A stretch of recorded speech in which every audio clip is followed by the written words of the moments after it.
दोस्तों, आइए जानते हैं माँ शैलपुत्री की कथा के बारे में। माँ दुर्गा को सर्वप्रथम शैलपुत्री के रूप में पूजा जाता है। हिमालय के वहाँ पुत्री के रूप में जन्म लेने के कारण उनका नामकरण हुआ शैलपुत्री। इनका वाहन वृषभ है, इसलिए यह देवी वृषारूढ़ा के नाम से भी जानी जाती हैं। इस देवी ने दाएं हाथ में त्रिशूल धारण कर रखा है और बाएं हाथ में कमल सुशोभित है। यही देवी प्रथम दुर्गा हैं।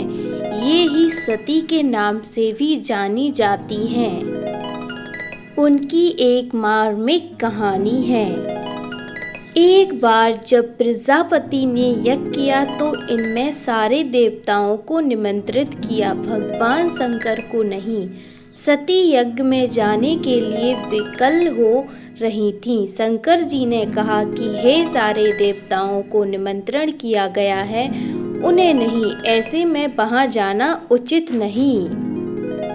सती का प्रबल आग्रह देखकर शंकर जी ने उन्हें यज्ञ में जाने की अनुमति दे दी।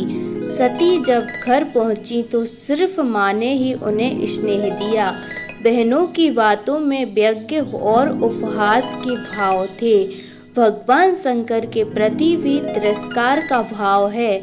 दक्ष ने भी उनके प्रति अपमानजनक वचन कहे। इससे सती को क्लेश। वे अपने पति का यह अपमान न सह सकीं और योग अग्नि द्वारा अपने को जलाकर भस्म कर लिया। इस दारुण दुख के व्यतीत होकर शंकर भगवान ने उस यज्ञ का विध्वंस करा दिया। यही सती अगले जन्म में शैलराज हिमालय की पुत्री के रूप में जन्मी और शैलपुत्री कहलाईं।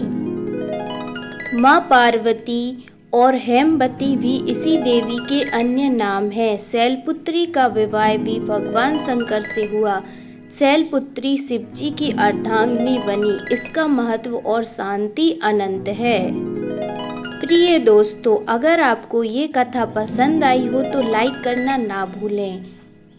व्रत से जुड़ी जानकारी और नवरात्रि के दूसरे दिन की कथा सुनने के लिए और 9वें दिन तक की कथा सुनने के लिए इस चैनल को सब्सक्राइब जरूर कर लें और बेल आइकन प्रेस कर लें, ताकि आप जल्दी ही कथा सुन पाएँ और आनंद ले पाएँ और बहुत सी चीज़ें सीख पाएँ। धन्यवाद। और माँ शैलपुत्री पर्वतराज की बेटी शक्ति और धैर्य का प्रतीक मानी गईं। इसीलिए नवरात्रि के पहले दिन सही से व्रत और पूजा करनी चाहिए।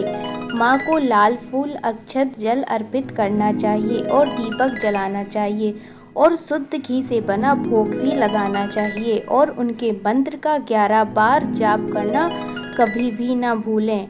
और ये सब अगर आप कर लेते हैं तो गरीबी, दुर्भाग्य और बाधाएं दूर होती हैं, घर में शांति आती है और स्थिरता आती है।